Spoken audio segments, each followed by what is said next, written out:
I'm Lenny McGill. This program is dedicated to those of you who may someday be in a real gunfight situation. I hope the information contained herein will help you in your survival. Now, coming up, we're going to discuss and demonstrate the two most important things you can do to survive a gunfight. How-to tips and techniques for shooting on the move. Practice techniques that will help you improve your self-defense shooting. Concealed carry drills that relate to real self-defense. And simunition scenarios that demonstrate the skills we've discussed. Plus, we'll look at and analyze several hidden camera videos of real gunfights. What went right and what went wrong. All that and lots more is coming up on this program that I've titled Move, Shoot, Live.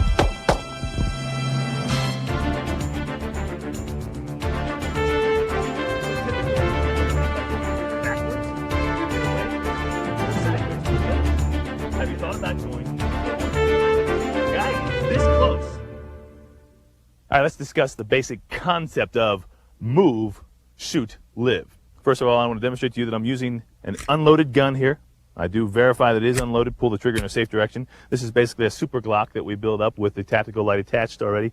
It's a very handy device, a great self-defense gun because the light is built into it. Touchpad here, turn the light on with just a squeeze of the pad. All right, so now we talked about the gun, let's talk about the concept, moving, shooting, living. Why to move? Well, first of all, let's assume these are my bad guys. These are my bad guy targets, all right? We have to understand that in a self-defense situation, me being a law-abiding citizen, I have really a distinct disadvantage. The bad guys can be armed with a gun, a knife, or a club, or just their physical presence. And I really cannot use my firearm or bring my firearm into play until this bad guy shows me that he is going to harm me in one way or another. He's going to affect my life with deadly force, or someone close to me with deadly force. He's going to shoot me, stab me, beat me with a club, or beat me with his fists. All right? The fact of the matter is that I can't draw my gun until he demonstrates that, so I'm at a distinct disadvantage. The disadvantage being that he's already armed. He's already shown me his intent. My only advantage, tactical advantage, is distance. Before the event even occurs, before he can be aggressive, my best play is to increase the distance from that threat. So if someone comes up and it starts to posture, first thing I might want to do is just increase the distance, back up, get away from the threat. Give myself more distance, which in turn will give me more time to respond to what may occur. Now, if this guy has a club and it's a 4-foot 2x4, 4 foot long, his reach now is extended by 4 feet from just his naked or bare hand. So in a sense, I've got to be extremely cautious to increase that distance away from the threat. If he has a knife, we know that a person with a knife can lunge at you extremely rapidly, cut you before you have a chance to move, unless you are taking evasive action before he, the bad guy, starts to do something. And if he has a gun, even worse, because chances are that gun's going to be out and pointed in my direction before I can take some type of action. Or at least he's going for his gun before I can go ahead and draw my gun. So the concept of this program is to demonstrate how to move, when to move, and why to move. The why is pretty obvious. Bad guy has deadly force. I need to move out of the way. All right? If he's going to hit me with a club, I want to move. If he's going to shoot me, I want to move. The object in the whole game here is not to get hit with a bullet, with a knife, or with a gun, or his bare fist. It's much more difficult to hit a moving target than a stationary target. There's no way that in a self-defense situation, if this guy presents a gun to me, I'm going to be able to draw and beat him to the draw, because chances are he's got the gun out. And at these short self-defense distances, if you don't move, you're going to die, or at least you're going to be hit by gunfire. Because we've already demonstrated in several different programs that we've produced that at this distance, anybody, marksman or not, well-trained or not, accomplished with firearms or not, can hit the target with deadly accuracy. So, what that brings me to is the object of movement. Bad guy has a gun. First thing I'm going to want to think about is moving. Now, which way to move? Think about it. We know this gun is unloaded. I checked it now, checked it earlier. I'm going to hand it to my cameraman, have him hold it with one hand. He is the bad guy. He's pointing the gun at me.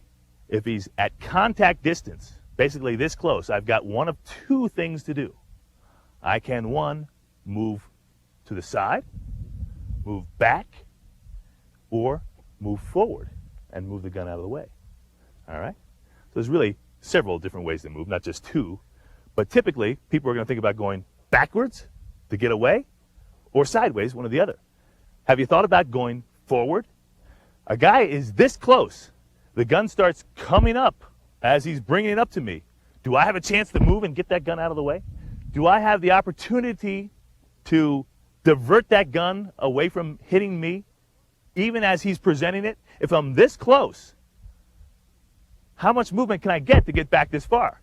Still a pretty easy shot, which will bring me to the next point. If I'm going to move away from that deadly force, one of my best ways would possibly be, instead of moving straight back, off to the side. See how much more difficult it is for the camera to track me, for the gun to track me? Make this guy make a shot. Make him track me. Make him move the muzzle so it's a more difficult shot. If I'm moving straight back, all he's got to do is pick the gun up and squeeze the trigger. If I move laterally, he's got to at least be lucky or be a pretty good shot. We all know as shooters that shooting moving targets is much more difficult than shooting a stationary target. And especially in a self-defense situation, when tensions are high and adrenaline is high, if you introduce a little bit of movement, it's going to give you time to respond, draw your weapon, get the cover, and distance to get away from that threat. Because we also know the farther away you are, the better your chance of not getting hit. And if you don't get hit, you get to go home that night. And that's really the key there.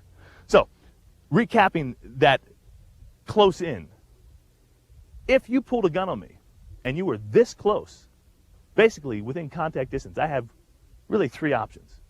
I can freeze like a deer in the headlights. Stop. Uh-oh. What am I going to do? I can aggressively lunge at you and try to rip that gun out of your hand.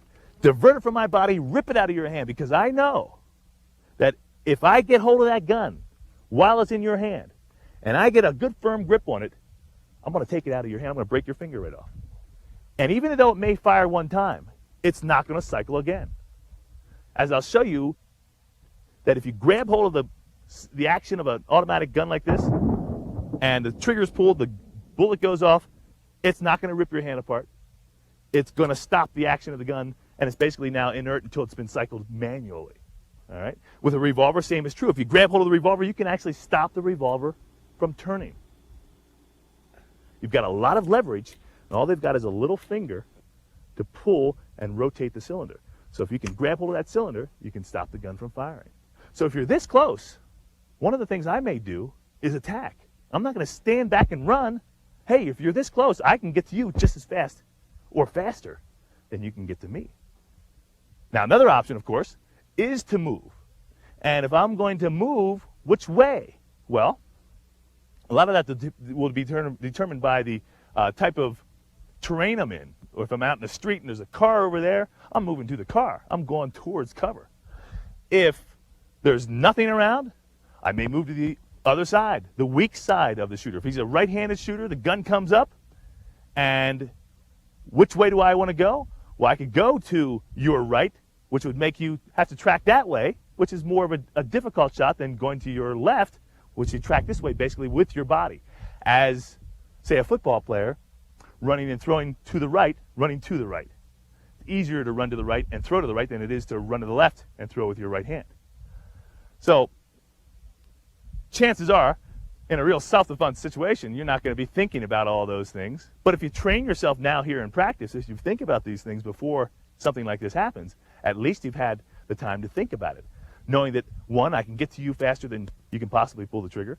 Two, if I go straight back, I've increased the distance, but I've still given you a pretty easy shot. Straight down, pull the trigger, bang. If I go diagonal, I think I make it a little bit more difficult for you, the bad guy, to hit me. Come out this way. Just get away. Increase the distance, increase the angle, give myself some time to draw my gun, to return fire, to get to cover. And that's really the key objective in the whole movement, is to give yourself time to make it a more difficult shot for the bad guy, because we're talking about guns here. If it's a club, obviously the farther I get away, the harder he's going to have to, try to hit me. He's going to have to run after me. And think about this. If it were this close, guy comes up with a club, and I start to move and he starts chasing after me, at least now I've increased my chance to draw my gun, present the gun at him. And maybe he'll stop running after me if he's only got a club and I've got a gun. Maybe not. If he's got a knife, let me tell you, knives are terrible weapons. Terribly effective, that is. They can cut you up, leave you to die before you know it. Just 2 or 3 slices. You could be standing death, pumping blood all over the ground. Even though you can pull your gun and shoot, you're still going to die. So if there's a knife involved, again, increase the distance. Put a car between you. Put a couch between you, a chair between you, anything. Don't let that person get at you with the knife. Don't let them touch you. Give yourself some time to get your gun out. And even if you can shoot this guy, if you do shoot the guy, keep your distance. He's not going to fall over like in the movies. You may shoot him 3 or 4 times, and he can still slab you and stash you and slice you up. So keep your distance. Get something between you. Increase your distance. Keep on moving. Get away from that bad guy. Get away from that knife. And if it's a gun, same thing is true. Increase your distance. Shoot until he falls. Still keep that gun up. Anything can happen. Now, coming up, we're going to demonstrate some of the movement drills, increasing the distance, and how to shoot accurately while moving. Right now, let's just talk about the standard. We're going back. Oh, bad guy, there he is. Go back, gun up.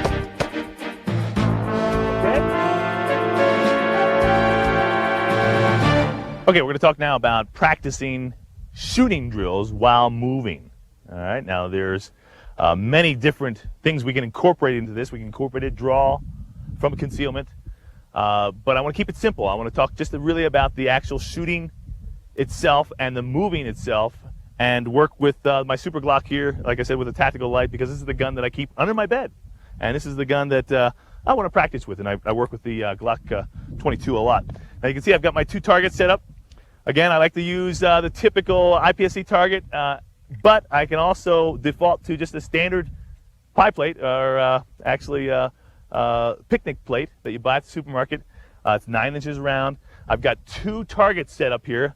I can shoot it one at a time, or shoot drills where I shoot both targets. You can see this is your average standing man. Well, you know what's going to happen in a real gunfight? People are not going to be standing like that. They're going to be crouching. They're going to be down low. And you've got to practice shooting at these kind of targets. You're even going to find people way low, getting behind cars, laying down. So chances are when you get to the range, while this is fine for target shooting, it's good to practice your fundamentals. These are the kind of targets you want to shoot at for real self-defense practice. And that's what we're talking about here with this movement. All right, got my ears on, got my eyes on. Gun is still unloaded. I'll charge it up now. Most of this shooting is going to happen close up. It's going to evolve or start in a 3 to 5 foot circle. So there's no need to start way back, all right? We're assuming that something bad's happening. Bad guy says, hey, give me your money. Hey, lay on the ground. I want to take your wallet. Well, no way. Thanks, but no thanks. I'm not turning around and giving you my wallet. I'm not going to lay on the ground for you, okay? So somehow I've got my gun out. Like I said, we're not going to deal with the concealed here. We've got a full other program on that. But somehow I've got my gun in hand, whether it's in my house or whatever. There's the bad guy. He's got a gun pointed straight at me. Typical way to go back is to go straight back. Boom, boom, boom. You're doing 2 things. Increasing the distance, which gives you an opportunity to make it a more difficult shot for him. You're also giving yourself more time to evaluate the situation. All right? You could also be moving towards cover, which we'll talk about a little later. Right now, let's just talk about the standard we're going back. Oh, bad guy, there he is. Come back, gun up. Okay? Now we can shoot a lot faster than that, but the object here is to see that front sight, have accurate hits, and then speed it up as we go along. All right, the concept on that movement is basically bring the gun up, see the front sight, walk slowly. You don't have to be an athlete here. The key is to increase the distance. We're not trying to be in a track meet here. We're trying just to get away, okay? So again, there's the bad guy. Uh-oh, there he is, coming back. You can see I can start to increase the distance rather fast. You look at that in slow motion, we'll give you a time there for how long it took me to go from point A back here to point B, which is now 1, 2, 3, 4, probably about 12 feet I covered there in that short amount of time. Okay, again, moving back is not what I call the preferable method of movement because, in a sense, it's a fairly easy shot. You can see, as demonstrated by my own shooting here, fairly easy to hit that target moving straight back. Hence, it's fairly easy for the target to hit me moving straight back. I will tell you that if someone is in this kind of situation with me, my first move typically is going to be to my left. Right-handed shooter, going that way, that means if he's here like this, that means he's going to go ahead and move his gun that way, which is a little bit more difficult. Typically, he's going to have his gun up in this position. Hopefully, he's not a skilled marksman. Hopefully, he's not very accomplished with firearms. So there he is. My first step is get away. All right? Make it a difficult shot for him. Give yourself that extra fraction of a second. Make him miss is really a key. Make that bad guy miss just by stepping aside. Step aside. All right? You don't have to be moving too fast. You don't have to be in a track meet. You just have to be moving.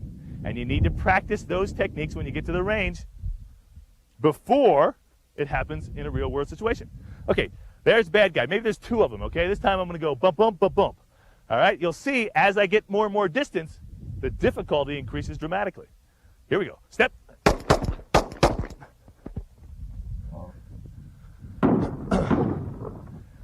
And again, keeping all my shots in my 9-inch plate. Down here, my low target. There's my first shot, and there's my second. You can start to see the angle as I start moving. So I missed just a little bit, but still an effective shot in a self-defense situation. So let's talk now about the actual shooting process. A lot of you are probably wondering, well, gosh, how do you do that? Well, it's really not that hard. Gun is now unloaded.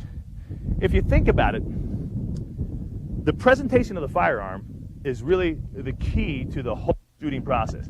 If you can see the front sight while you're moving and keep it on the target while you're moving, you're going to have accurate shots. Again, we're not talking about large distances here. These are 12 to 20-foot shots. All right? They're not that far. So the object is, as you come up, present the gun. There's the front sight. Move, the front sight's still basically there. I'm tracking it. Now, I will tell you that every time I shoot, I see that front sight. But I don't stare at the front sight. I don't concentrate on it fully. I concentrate on my target more than I concentrate on the front sight. In this self-defense situation, I've trained myself over the years to be able to bring the gun up and index the gun to the same spot every time. So basically, at these short distances, when the gun is pointed like this, it is pointed where my eyes are looking. If I look at that paper plate, bring the gun up, there is the front sight. It appears in front of the target. So as I move, same as things, just same as true. It's just very natural. The front sight stays on that target, and that comes with dry fire practice. That's the thing where you can develop that skill by repetition of bringing that gun up every time, knowing that the front sight intersects with your eyes. If you look at my eyes, there's a line coming right out of my eyes. I'm looking at a target. Up comes the gun. There's the front sight intersecting. Same spot every time. That's what I'm looking to do. I'm looking to bring the front sight to my line of sight and make sure my line of sight is fixated on my targets. And this skill becomes more important as you move because you don't have the leisure to sit there and study the sight picture. You're moving, and there's going to be some movement. You're going to have a little bobble. It's not going to be an exact sight picture as if you were a bullseye shooter or a target shooter. As you move, there's going to be some bobble. Accept that bobble. Understand that the distances are close. The target's relatively large. We're talking about human bodies here. So the larger the target, the easier it is to shoot. Again, a 9-inch kill zone is typically full center chest or even a headshot. And it's a very large target when you consider that most bullseye shooters are shooting at 1-inch bullseyes at 25 and 50 yards. I'm going to move towards the cover. I don't want to hug the cover. I want to get up there. I want to get down below. We've got 2 bad guys. And here we go.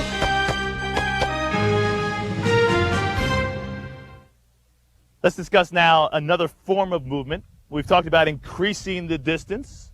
Well, how about if you have to actually go towards the target? You'll find this surprisingly, refreshingly easy to do. Why would you want to move towards the target? Well, there's a couple reasons that come to mind to me. 1, there's cover ahead. Or 2, bad guys have my wife. And they say, hey, we're going to shoot her, we're going to kill her, we're going to do something. Well, the fact of the matter is I'm going after them, okay? I'm not going to run away. I'm not going to negotiate. You know, we've already talked about it. I'm coming after them. And I'm going to take my shooting and my skill and take it to the limit, and we'll hope everything works fine. All right. Got my 2 targets set up there. Got a chair set up there, which you can see that we're going to represent some form of cover. Okay, that's my objective. I'm moving towards the cover. You'll find that as you move towards the target, again, keeping that front sight in your focus, but not concentrating on it, concentrating more on the target, understanding that you've practiced enough to be able to hold the gun out and to know that when the gun is in that position, it is in line with your sight to the point where you're going to hit those relatively large targets at these relatively short distances. All right, there's my cover. I'm going to move towards the cover. I don't want to hug the cover. I want to get up there. I want to get down below. I've got 2 bad guys. And here we go. Got a little close to that cover because I don't have a whole lot of room here.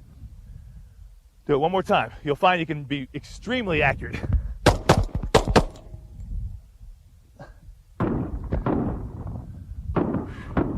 And again. Move to that cover. The object being that as you move, you're going to have some wobble. Accept that wobble. Move forward, see the front sight. And move forward as you go, keeping the front sight centered up on the target as best you can, understanding that the fundamentals that you incorporate are going to bring the front sight back online. The fundamentals of grip, body motion, movement, stance, the whole bit. As you come forward, there's going to be some bobble, but you're always fighting to bring that muzzle back online with your line of sight.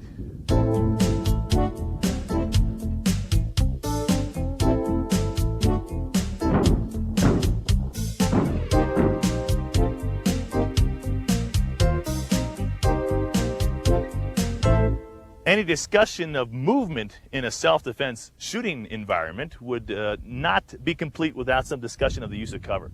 And one of the most obvious and, well, I guess common uses of cover that we'll encounter in our lives is the use of a vehicle. Most gunfights are going to occur outside, and most places there's going to be vehicles, parking lots, on streets, all around. So the object is now, how do you use this vehicle for cover? How do you get to the vehicle for cover? Again, working with an unloaded gun here at this particular point. There are my 2 bad guys. Deadly force is presented. But the objective here is to get away from cover and to present my firearm in the meantime so that these guys don't chase me, all right?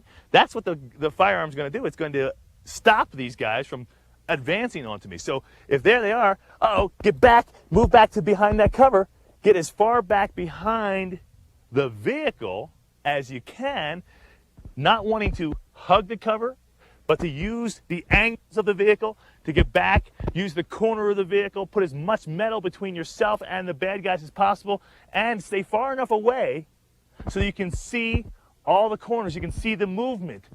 Which way is this guy coming? Coming around this way, you're ready to shoot, ready to respond, ready to get into more cover. If he's coming around this way, come around this way. You'll have the opportunity, if you stay back from cover, to see, and at this point, your sight will be your best ally.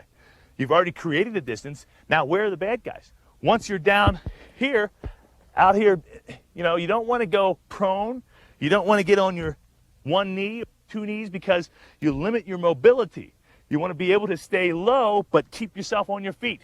Now, of course, this is kind of an athletic skill, but I tell you what, if someone's shooting guns at you, you're going to want to get low. You're going to want to be able to scan. You want to keep that gun pointed forward.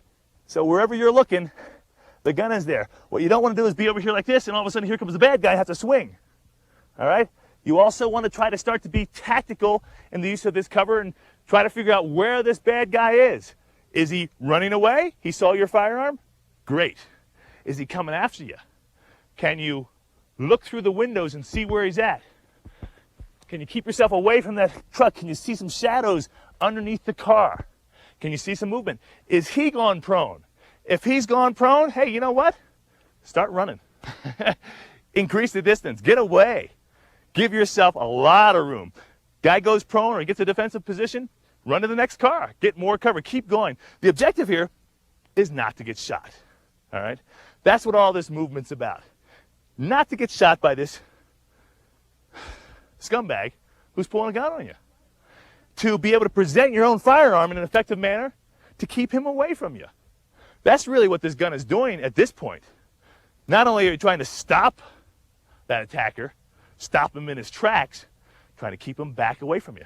Not only do you want to put him down, keep him away. By presenting the gun and getting cover, hopefully he's smart enough to know that, oh boy, I could get shot here. I better not pursue this good guy. I'll go find someone else. So now let's go ahead and demonstrate a little bit of the shooting techniques that we talked about earlier, using a vehicle as cover.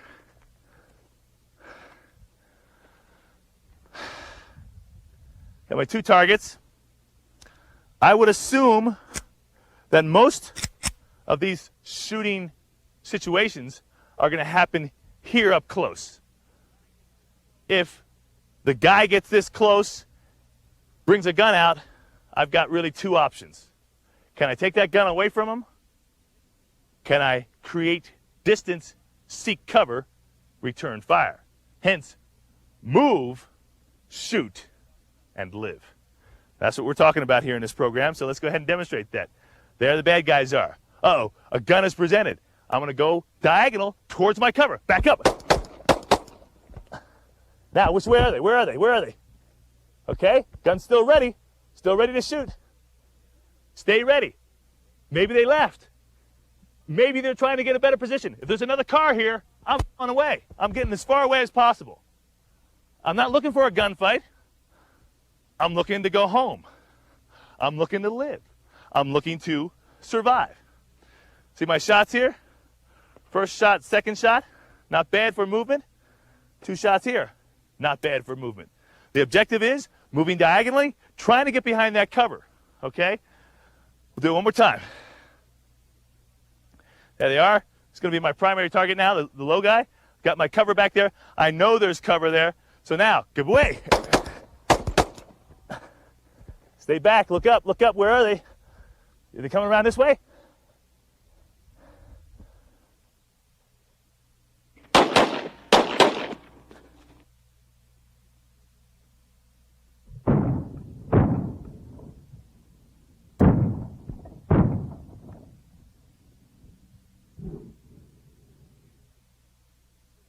Okay, so you can see we got fairly good accuracy moving diagonally away from the target. Now let's try one other scenario. And this is the one where we talked about moving towards the cover. So suppose we're walking down the street, there's a truck, and I spot two bad guys. Here they are, 15 or so feet away. The object is to possibly move towards the back of that truck as I go. Kind of sideways towards, diagonal towards the target. So I'm not really increasing my distance, but I am going for cover. versus just leaving myself out here in the open. One of the things you may want to try, and something that's very difficult, and something that is debated by many, many shooting experts, but something you should try by yourself, is to shoot with one hand as you're moving to the right. So there I am, boom, boom. Can you move faster? Are you more agile? Are you more accurate? Well, these are all questions that would come into play. If you can move faster, and chances are you can, moving to the right with just versus trying to do this, because that's much more awkward. Chances are you're going to move faster, but are you going to be more accurate? Are you going to have more effective shooting? Well, that's something you've got to experiment with. Chances are with one hand shooting on the move, it's not going to be as effective as with two hands. With two hands, again, incorporating that sight, line of sight. Here you start to just throw the gun out there. You're kind of getting into luck there. Let's go ahead and give it a try, though. I'll put my ears on here and charge the gun up and see if we can do some effective one-hand shooting. All right, here I am walking down the street. There's my two bad guys. Two bad guys. I see them. Uh-oh.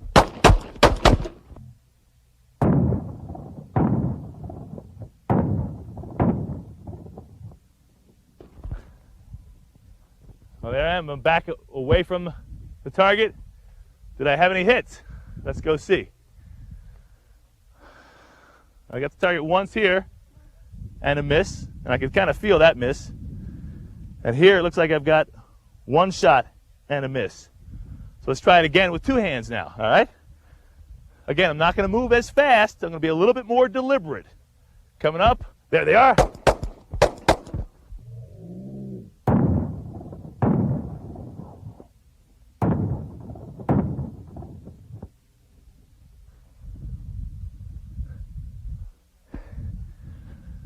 And let's see my shots. Two shots right here. Two shots right here. So obviously a little bit more accurate with two hands, and I think that's to be expected when moving. Now the compromise is you're going to move a little slower. But the fact of the matter is, possibly you want to be more accurate so you can stop those guys from shooting at you, stop them in their tracks, deter them from eliciting any more deadly force upon your body. Let's try just one more thing here. We've already moved towards the cover. We've moved away from it. We've moved diagonal. How about moving again straight back, trying to just increase the distance as much as possible, okay? So all we're going to do is go straight back. There the bad guys are. Take big steps. How fast did I move? How much did I move? Will the gun deter those bad guys from coming up? Those are the questions that can be answered only by in a case-by-case scenario. We don't know what's going to happen. These are dynamic bad guys. They may see the gun and run. They may get hit and keep coming. They may get hit once and fall over. They may scatter. Anything can happen. You've got to be prepared for that anything. And the way to do that is to always increase your distance, no matter what. That's what you've got to start thinking about.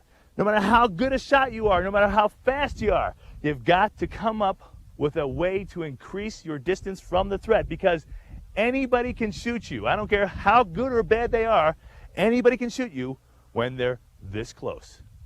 So find a way to increase the distance, increase the angle to make it a tougher shot for these bad guys.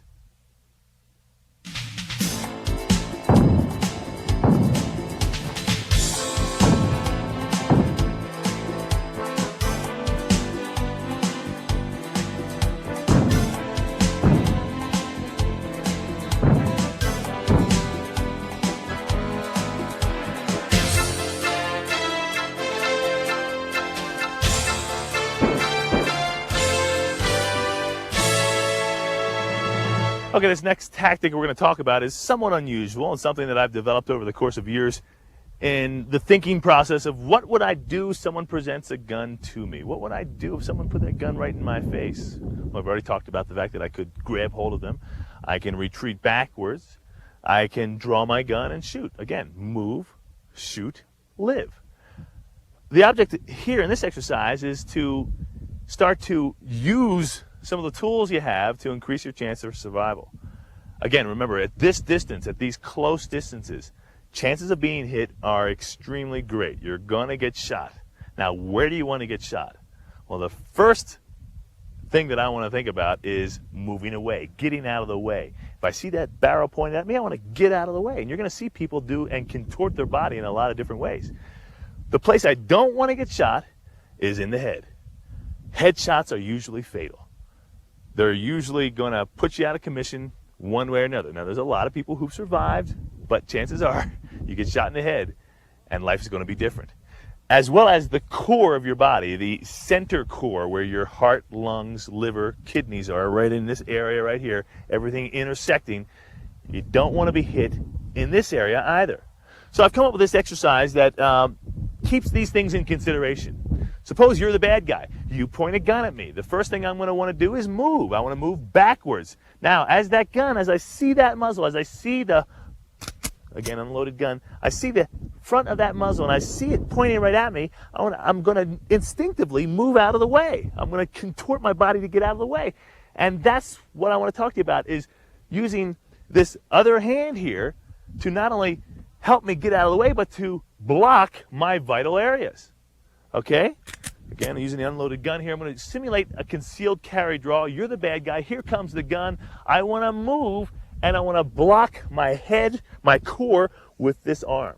My left arm, my off arm, as I go for my gun.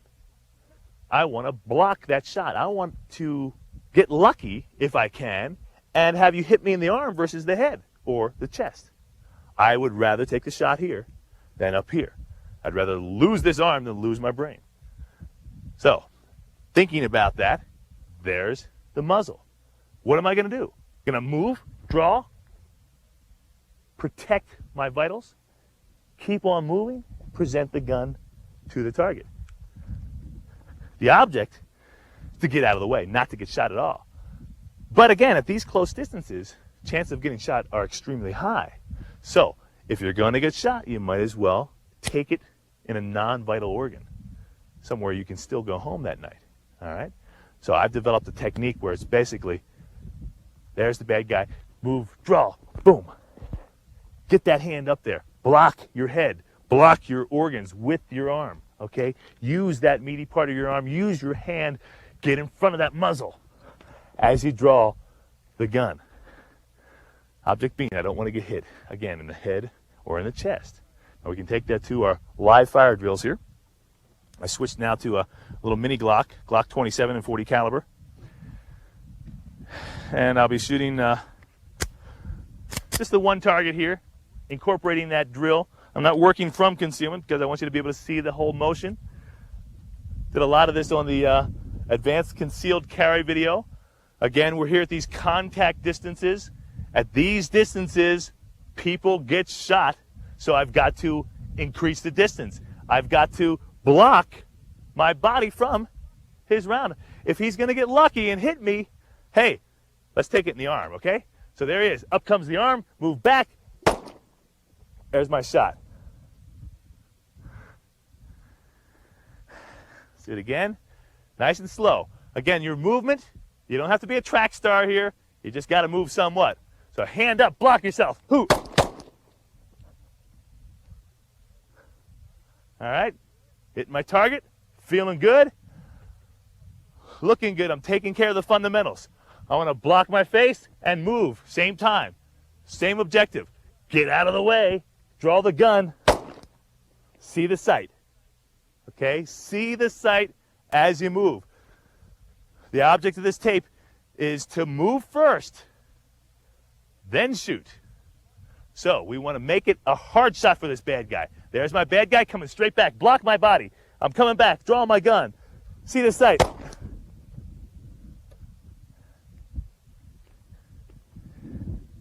That's what it's all about. Now we'll speed it up a little bit.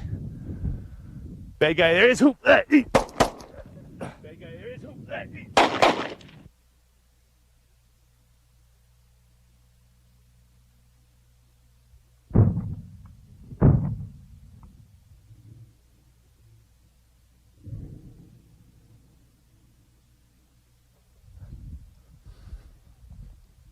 being able to get that hand up and block your body. And that's what I want you to remember in this segment of tape. The things I want you to start to incorporate in your dry fire practice is to think about the dynamic situation. The target, the bad guy, not going to stand still. Gun's not going to be in a standing still area. He may get lucky, may be able to shoot you. Hey, why not block that shot? If you've got a briefcase, you've got a bag of groceries, you've got anything, get it up in front of the guy. Give him something to shoot besides your head, besides your vital organs, while you take the time to go for your gun. So there he is. Get it up. Whew. And learn to bring that hand up instinctively. A lot of the trainers that I know, they talk about leaving the hand right here in a concealed carry draw so you can meet it up. Well, that's great for competition, but this is not competition. That's really the typical scenario for competition draw. Hand comes up, you're ready, eat, boom, shoot. See your sight, squeeze the trigger, all right? Well, again, what good is that hand doing down here while you're doing all that drawing? And you certainly can't be standing still. So why not put that hand up and draw? Doesn't take any more time, doesn't take any more effort. All it takes is training and practice. You've got to train yourself to block, to shield your body. And you can only do that with practice and repetition. So if something does happen, first thing is block. Get out of the way. Move, shoot, live.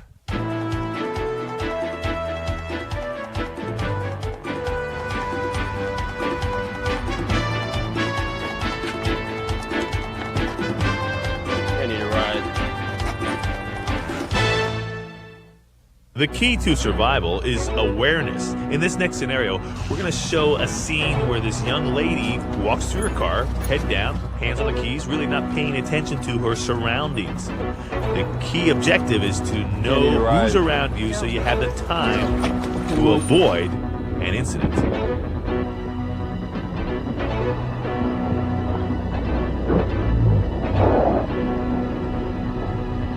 You'll notice the young lady is now more aware of her surroundings. She's got her head out. She sees a potential threat and goes to the other side of the car with her hand on the gun. She now has the time to make a decision. Hey, what do you want? Need a ride. I don't give rides. Stay back. Stop. I've got a gun. To keep that bad guy away from her.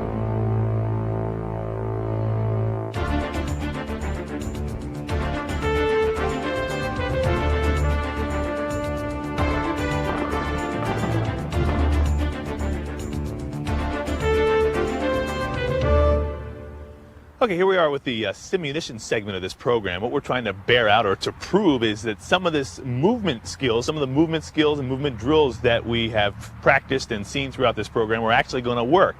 And we're going to play it free-for-all with my bad guy shooter over here. And let me tell you, first of all, that he is not just any shooter. He's a law enforcement officer, an excellent competition shooter, and a guy that I've known for many years, and he knows how to handle a gun. So I'm expecting that I'm going to get shot no matter what I do. The question is, can I limit some of that shooting? Can I limit the effects that he'll have with his good skills by moving both away from the distance, or away from the target or the threat, and in a lateral or diagonal motion to make him have to track me, okay? Now what we're doing here is we're shooting simunitions. And this is the simunition shell. It's basically a small little paint pellet that will project out of the regular gun with just the primer only. Okay, there's no gunpowder in here. It's designed for training purposes for law enforcement. We're using simunitions. I'm going to be working from concealment with my 442. Again, using simunitions. This is something that you should not try at home. We're doing here only for information purposes. And if you'll notice over there on the field, I've got a couple different lines. I've got 4 different lines laid out. Each one of those lines is 5 feet apart, just to give you an idea of the distances we're talking about. Let's go ahead and get started with our first little scenario.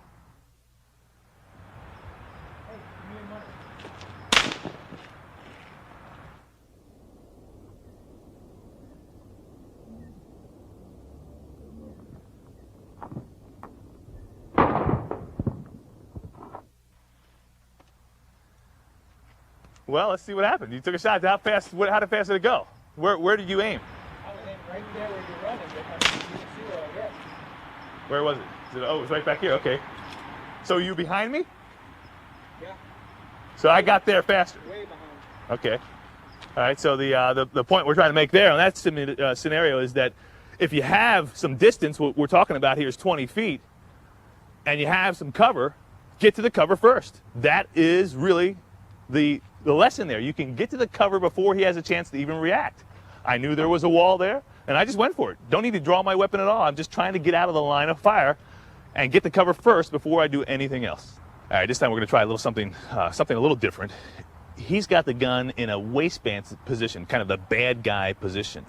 And we're going to try to simulate a scenario where a bad guy comes up and says, hey, I got a gun, give me your money. And at that point is when I'm going to go ahead and have a chance to draw my gun, and he'll respond to me, all right? That way, we're kind of assuming that the bad guy thinks he's got the upper hand, that you're just going to lay down and you're going to say, okay, here's my wallet. And he'll have to respond to my violent action. So let's see how it works.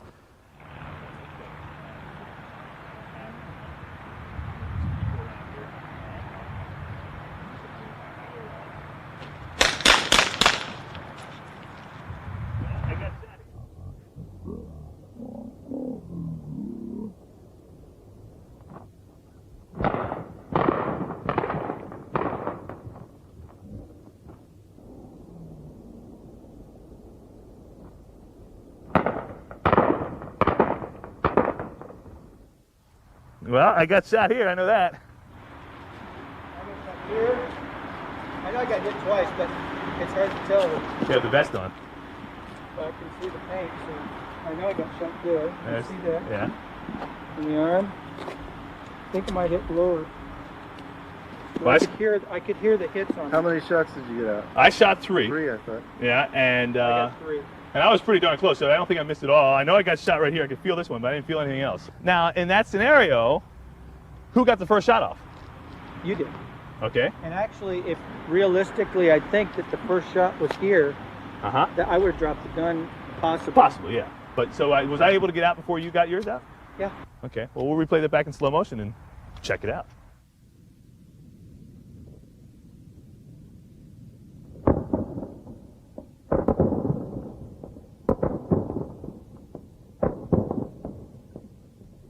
All right, this time we're going to try it at 10 feet. And what we're going to try to do and try to emulate here is the fact that, you know, the acting part is thrown out of the window. All we're trying to show now is that the guns are coming into play. Joe's going to respond from my action of going to draw my gun. He's going to have his gun in hand, so we're not really entering his draw into the picture. We're entering my draw from my action to get my gun is when he's going to come up. Now, the key is for me to move and to see if he moves at all. And again, to try to block my face to see if I can block some of his shots and get a good clean shot on him. I'm going to stand tough a little bit. I'm going to move just a little bit less than I have in the last several scenarios. See if I can really get a good clean shot on him.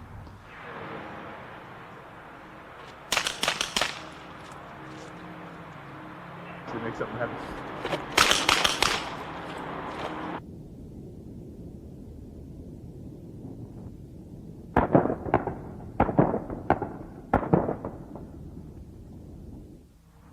I fired 3 shots. You got all 3 off. I got hit here again. I know I got hit here in the chest. Saw that. Okay. And I don't know. I know I got hit here. It's probably this going coming this way. This one I got hit here somewhere. I don't know if you felt it. Do you get hit at all? I felt something maybe going by my left ear, Uh-huh. but I never got it. Don't think I got a direct hit unless there's something Yeah. there. I don't see anything on the vest. And you know, I think.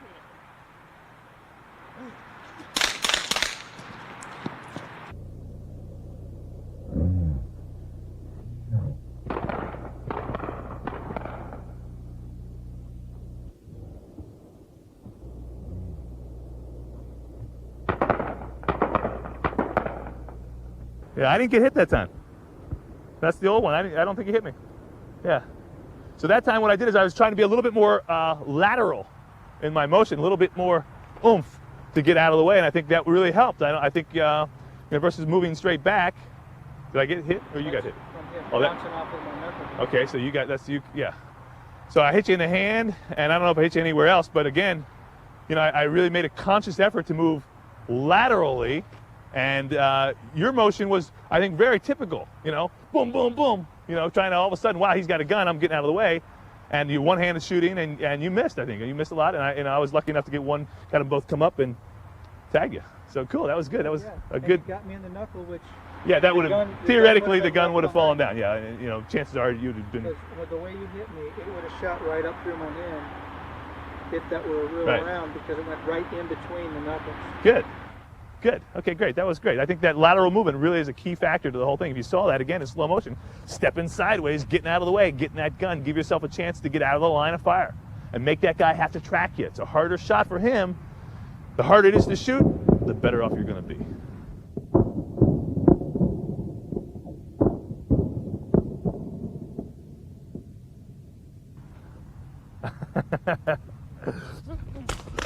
Oh.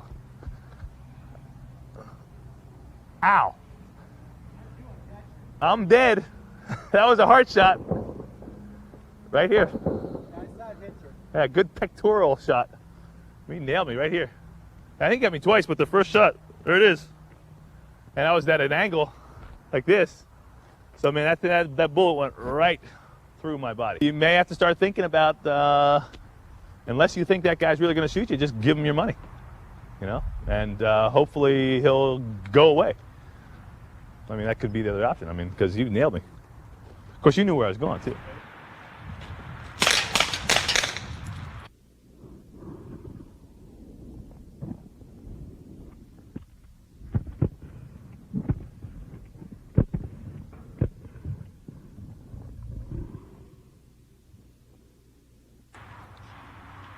Did I hit you? Really? Aha. Because I didn't get hit. I didn't even expect the gun coming out. Did you expect me to go that way? No. So I faked him out a little bit. Hopefully that was part of the trick there, that he didn't know I was going to go that way. Unfortunately, because our cover set up here, he knows I'm going that way. But I got you. There's that Masad Ayub theory, gun hand, twice now so far.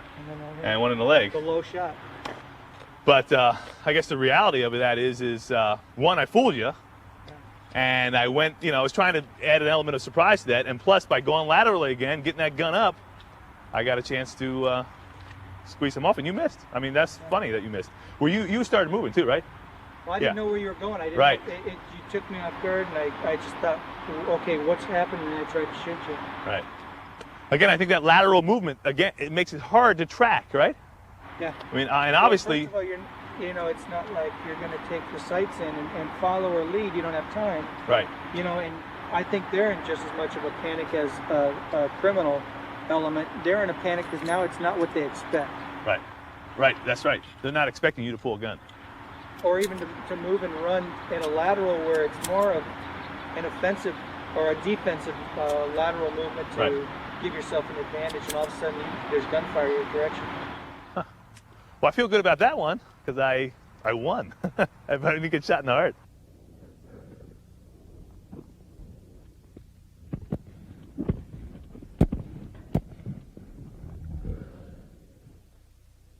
All right, now what happens when there's multiple assailants? And this is happening more and more in crimes today. So we've got two bad guys down here that we're going to try to simulate. They've come up, they both have weapons.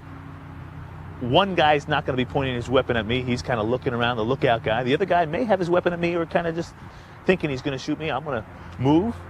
I'm going to increase the distance. And I'm going to draw my weapon. I'm going to shoot back. Let's see how we do, okay? Come on.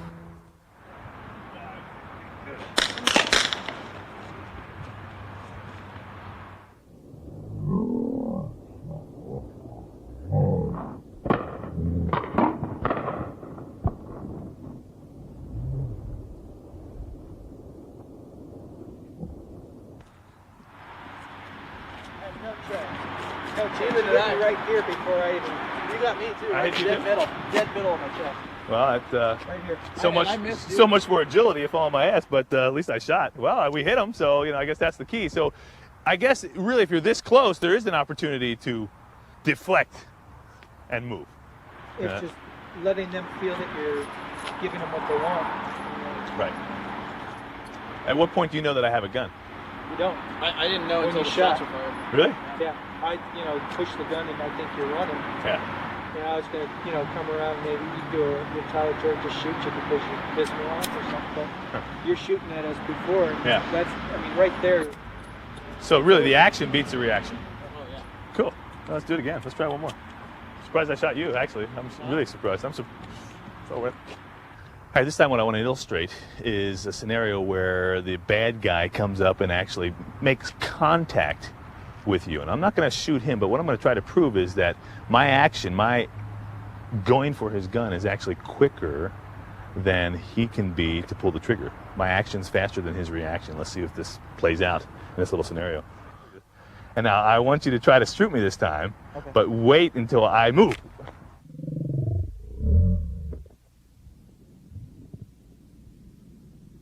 It's hard for someone to pull the trigger when they're that close, even that close. It's hard for him to react to my hand. So if the guy ever gets so close to you, one of the things you can do is take that gun out of his hand. And let me show you just one other thing. We're not going to do it here, but I don't want you to take your finger off the trigger. Go ahead and just hold the gun. And I'm not going to yank the gun. Go ahead and put it up here. I'm not going to hurt you here. But if the guy's got his finger there, and once you get a hold of it, you've got such a distinct advantage. Don't be afraid of the gun going off in your hand. At this point, it's basically yank, coming right out of there. You can step in, let him do whatever he wants, but get this gun out of him. Another thing you can do too, and even if he's got his finger on the trigger, is come up around and yank. And once it gets out in a weird angle, but you've got so much leverage on the front of the gun, even if he squeezes that first shot off him, you've got control of the muzzle, you've got it out of your way, you can yank the gun away from the guy and basically take his finger with you if you really want to. So if anybody ever comes this close, they're too close, and you can react, you can act faster than they can react.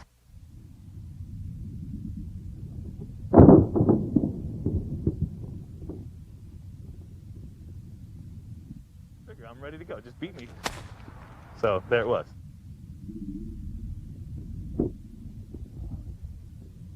I'm ready to go. Just beat me. So there it was. So, and so the key is really you've got to go. You just got to go for it. Yeah. Get the gun out of your way, and I think that anybody can do that. Especially when they're this close. Yep.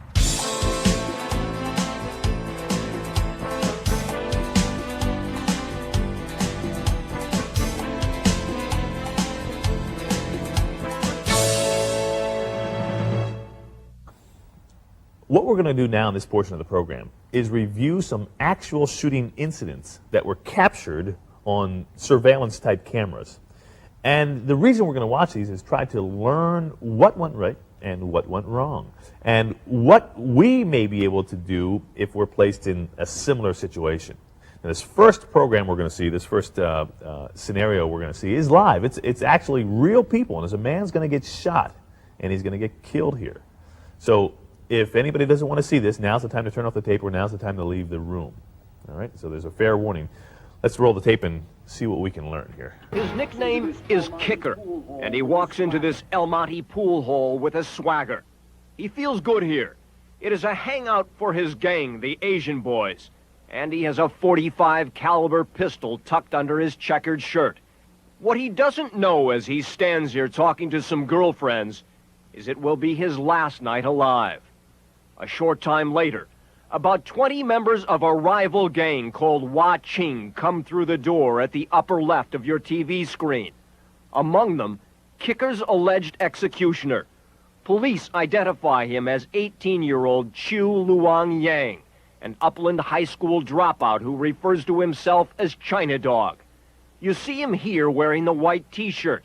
And according to police reports obtained by Fox News, the Hua Ching gangsters were upset because the Asian Boys were mad-dogging them, staring at them. Witnesses say at one point there is an argument between Kicker, seen here on the left, and rival Hua Ching gang member Chris Ha. Ha says he and his friends started leaving after Kicker flashed the .45 kept at his belt. At this point, police records indicate one of the Hua Ching gangsters said, "Let's go. Don't worry about it. I'll take care of it. I'll put a bullet in his head for you." More words were exchanged while Hua Ching backed out, one pointing at Kicker in apparent anger. Kicker paces, seems to say something in return, and rubs his hands together.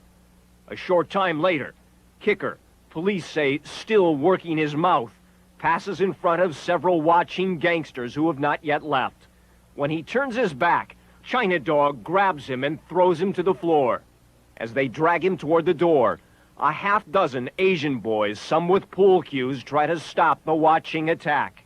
There is no audio on the surveillance tape, but witnesses say the room was filled with screaming and yelling.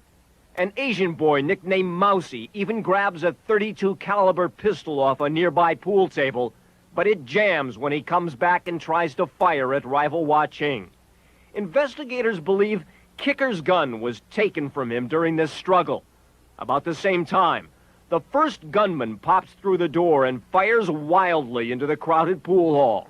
Then, as Wah-Ching coolly dragged Kicker outside, a second gunman steps through the door and starts firing. Police say it is China Dog Yang. Kicker reappears with a body tackle, but can't hold on. Gets 5 shots in his body while scrambling for cover. Then 2 fatal slugs in the head at close range. Pretty gruesome, and there's a lesson to learn here. In fact, there's several lessons. I've got some notes here that I'll review. First and foremost, the young man who was shot thought that he was going to scare the bad guys away by flashing his gun. Bad mistake. Never tip your cards, if you will, to your threat. Never let them know what's coming. The gun is not going to be able to just quell the violence. In fact, a lot of times the gun escalates the violence, as we saw here. Because if the gun was not introduced, that young man may be alive today. It was really just a shouting match, a staring match, a little bit of machismo between young adult men. But as soon as the gun was introduced, a new element arrived. In fact, the gun by itself is not going to scare anybody away. As you saw, once he continued the action, that is, he thought that the firearm made him more powerful than they were. Even though he was a smaller man, he was so bold that he turned his back on the bad guys. And you saw what happened there. As he turned his back, the gun could have been a hammer, could have been just about anything, because once it's stuffed in your pants, hands are down at the side, and the muzzle is not pointed at the bad guys, the gun basically is just a piece of steel. And he was easily tossed onto his back by the larger man. Gun was easily taken away, and then they dragged him out without really much of a fight, even though the other bad guys or the other guys in his gang were trying to hit him with pool cues and all that. Well, it just didn't work, as you saw. So mistake number 4, once they had him out and once he was free, why didn't he just run away? Get out of there, because there was gunfire already taking place. Why did he not just get out of the scene?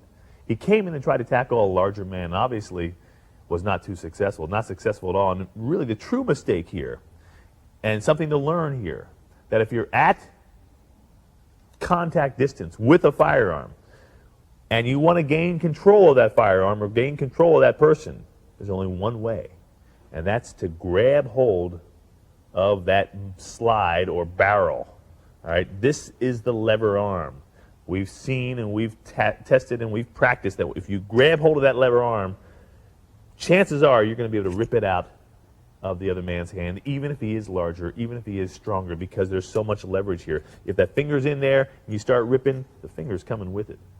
So the mistake here, as he went into that somewhat bear hug tackle, is that he did not control the muzzle. And I think at that time, if he would have grabbed hold of that muzzle, 2 things would have happened. One, he would have stopped the gun from cycling and made it inert, and the other guy was not going to be able to pull a shot off until he actually racked the round, giving you more time to get away. And 2, he could have very easily yanked that gun out of the man's hand and quite possibly saved his own life. Now, the other thing that I really want to start to observe here, as the young man who got shot starts to run away, the murderer picks up the gun, shoots. Do you notice a Weaver stance? Do you notice a sight picture? Do you notice any firearms training there? Not really.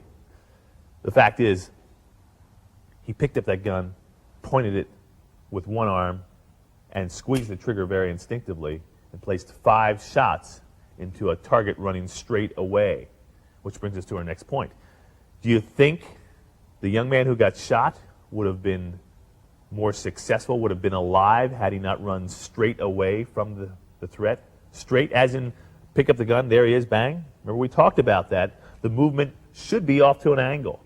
Make that guy track you with the muzzle. Get out of the line of fire. Get out of the line of the muzzle. It was too easy of a shot. Now, granted, the distances were, 3, 4, 5, 6, 10 feet. An easy shot if the target's moving, or if the target is not moving and standing still, or if it's just right in front of the muzzle. As soon as you introduce the lateral movement, it makes it much more difficult to shoot. And then, of course, we saw once the young man got 5 shots into his body, fell to the ground, the murderer came around and took 2 close headshots and ended the scene. Could it have been different? Of course. What was the key element? Flashing the firearm, exposing the firearm, introducing the firearm into what was really just a shouting match. Pretty stupid mistake. And to further back that up, he should have evacuated, got away, left, especially when they came back into the bull hall. And never turn your back on what you perceive to be a threat. Never turn your back on what you think is someone who wants to do bodily harm to you. Always square up, observe where they are, and keep your distance. You saw what happened. 2 steps, the big guy threw him on the ground, took his gun. It can happen to anybody if you're not paying attention, and hopefully you'll learn that through these programs. And we're going to go ahead now and review another shooting incident and see what we can learn from that one. It's April 1995. 64-year-old convenience store owner Soom Kim was working behind the counter of his own store. His wife, Suk, was working with him. There are 2 bad guys in this scenario. The man with the basket walking up to the counter. As you can see in this camera angle, everything looks normal from here. His accomplice is the man wearing the striped shirt in the lower right hand of your screen. Almost at the same time the gun comes out, Mr. Kim slaps the muzzle away. The first bad guy didn't appear to want to shoot anyone. The second bad guy takes the gun and wildly shoots the first round into the wall behind Mr. Kim. As the store owner tries to protect himself by reaching under the counter for a baseball bat, the bad guy fires 3 rounds from near contact distance into his chest. Eventually, Mr. Kim falls to the ground as the bad guys make their exit.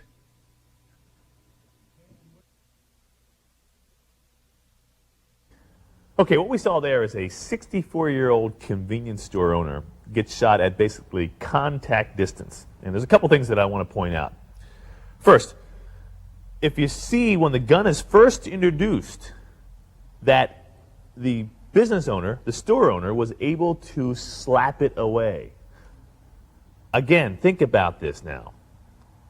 Action beats reaction. Out comes a gun instinctively. His hand comes up and moves it out of the way. He beat the bad guy to the punch.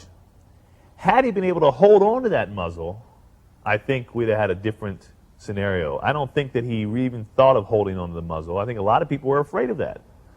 Of course, the gun, the barrel, or the bullet comes out of that muzzle. So if you can get a hold of that firearm and hang on, especially at those close distances, it's going to be your only choice.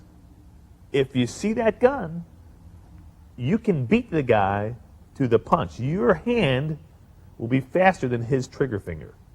The key is don't let go of the gun. As we saw here, that first robber bad guy did not want to shoot. His partner picked up the gun, and as we see, he shot wildly, obviously not a trained shooter. But as we look at the incident as it progresses, you'll see that he assumes a 2-handed hold, and at a distance of probably less than 3 feet, shoots the store owner. Now, a couple things to observe here with the store owner. Notice that he did not die instantly. Notice that he did not fall over with one shot. We're talking a chest shot at contact distance. He still picked that baseball bat up, got shot again, raised the bat up again, got shot again. So the message here is that a bullet will not stop your action. You will not fall over and die instantly like in the movies. You can see it happen on this tape. This is a 64-year-old man who didn't appear to be in the top physical condition. So that little bullet going into his chest, while it did kill him, eventually it did not stop him. So if this man had a knife or was able to deploy that club, chances are the gun is not going to stop you with one shot. Now let's move on to the next scenario, the final scenario we're going to see, and we'll learn something else about movement and shooting. In a routine traffic stop, Trooper Lopez pulls over a car carrying 3 men. He speaks in Spanish to the suspects.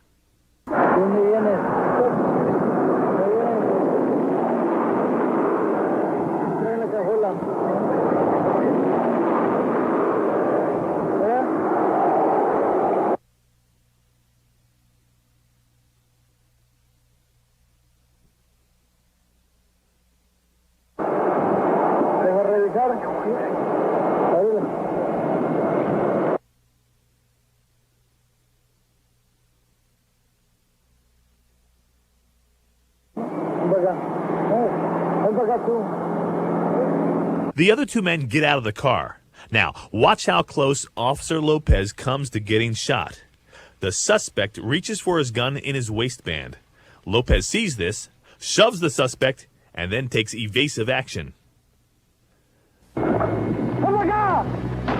Lopez's first shot finds its mark, and the gunman is wounded. But the gunfight continues as the other 2 suspects escape into the night. Lopez continues to shoot it out with the suspect and then takes cover in the darkness and makes his way back to his squad car. Miraculously, Trooper Lopez is not injured in this shootout. All right, what we saw there was a law enforcement officer who used his training, his instinct, and a little bit of luck to stay alive. Now, a couple things I want you to observe here as we re-roll this tape.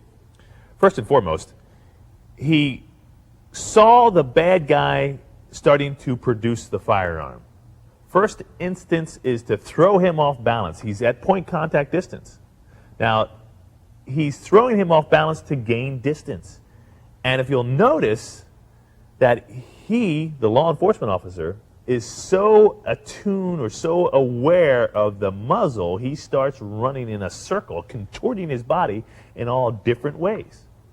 So that's really the essence of what I'm trying to teach you here in this program, and what we're trying to learn about is movement, distance, and erratic movement, not just straight back, but out of the way of the muzzle is going to be your best ally.